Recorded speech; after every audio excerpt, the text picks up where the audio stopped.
Rewa IG बनने के पश्चात मेरी 2 प्राथमिकताएं और 5 लक्ष्य हैं। 2 प्राथमिकताओं में से सबसे महत्वपूर्ण जो है वो है prevention and detection of crime, यानी कि अपराधों का पतासाजी करना और उनका अनुसंधान करना, और दूसरी है maintenance of law and order, यानी जो कानून व्यवस्था है उसको न सिर्फ माकूल रखना बल्कि उसको और सुदृढ़ करना। 5 जो लक्ष्य हैं उनमें सबसे महत्वपूर्ण है जो महिलाओं और नाबालिगों के प्रति अपराध हो रहे हैं उनकी रोकथाम करना। नंबर 2, जो नशाखोरी बढ़ रही है, जो कोरेक्स और बाकी सब यहाँ फेंसिडिल वगैरह सप्लाई किए जा रहे हैं, उनकी पीछे जो नकाबपोश है उनका पर्दाफाश करना।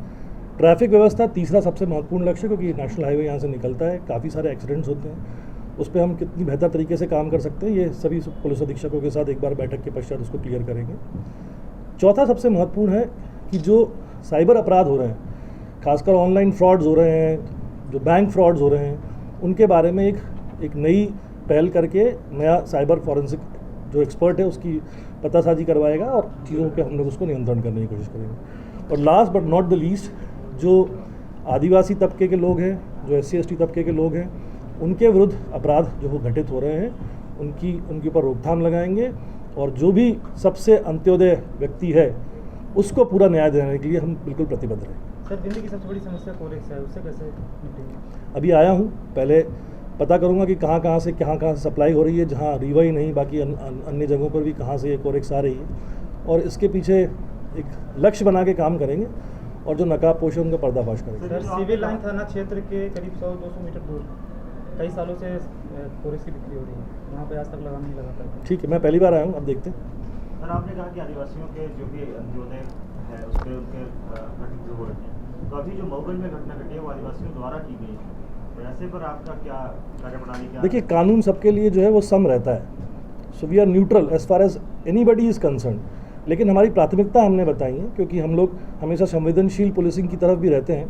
तो जो बच्चे हैं, जो नाबालिग हैं, जो आदिवासी तबके के लोग हैं, उनके प्रति हम संयमशील रहें, उनके प्रति हम संवेदनशील रहें, ये मेरी आकांक्षा है। सर, कुछ माहों से गन शॉट के मामले बिंद में बढ़े हैं, खासकर रीवा की अगर बात की जाए तो गन कहां से आ रही है और विदाउट लाइसेंस वाले इस तरह के मामले सामने आए हैं। ठीक है, इसके बारे में आपने मुझे संज्ञान में लाया है, इसके बारे में भी प्राथमिकता के तौर पर कार्रवाई करेंगे। सर, रीवा में ट्रैफिक भी सबसे बड़ी समस्या है। मैंने आपको पहले ही बताया, ट्रैफिक जो है उसको सुधारने के लिए पुलिस अधीक्षकों के साथ एक बार बैठक लेंगे और देखेंगे किस तरह से उसमें कुछ नया नवाचार करके किस तरह से ट्रैफिक व्यवस्था को और सुचारू रूप से सुदृढ़ किया जा सकता है।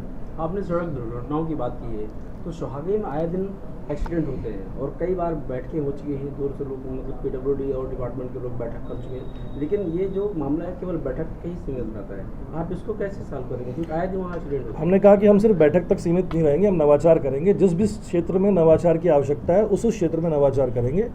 मेरी प्राथमिकताओं में जितने ज़िले हैं उन ज़िलों की सबसे पहले जो रात्रि गश्त व्यवस्था है उसको सुदृढ़ करना है, उसमें नवाचार करना है, और ऐसे जहाँ जहाँ हमको मौके मिलेंगे, जहाँ जहाँ हम इम्प्रूव कर सकते हैं वहाँ हम इम्प्रूवमेंट करने की कोशिश करेंगे। सर, देखा जाता है कि थाने स्तर पर लोगों की सुनवाई नहीं हो पाती, जिसकी वजह से बड़ी घटनाएं घटती हैं और बड़े अधिकारियों पे लोग चक्कर लगाते रहते हैं, तो उसको कैसे मैनेज करेंगे? थाने स्तर पर सुनवाई ना होने के बारे में मैं बिल्कुल स्ट्रिक्ट हूँ कि अगर मुझे ये पता चला कि थाना प्रभारी ने जानबूझकर लापरवाही पूर्वक अगर सुनवाई नहीं करी है या किसी अन्य तरीके से उसने पुलिस की गरिमा को गिराने की कोशिश करी, तो फिर वो थाना प्रभारी नहीं रहेगा। सर, जनता और पुलिस के बीच जो गैप बढ़ गया है उसको कम करने की क्या है?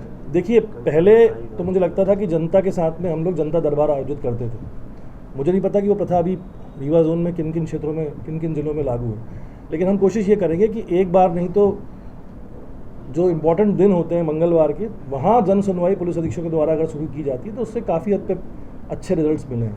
तो अगर वो नहीं है तो उसको शुरुआत करवाएंगे। सर, नियम तो बहुत सारे हैं लेकिन फॉलो नहीं होते।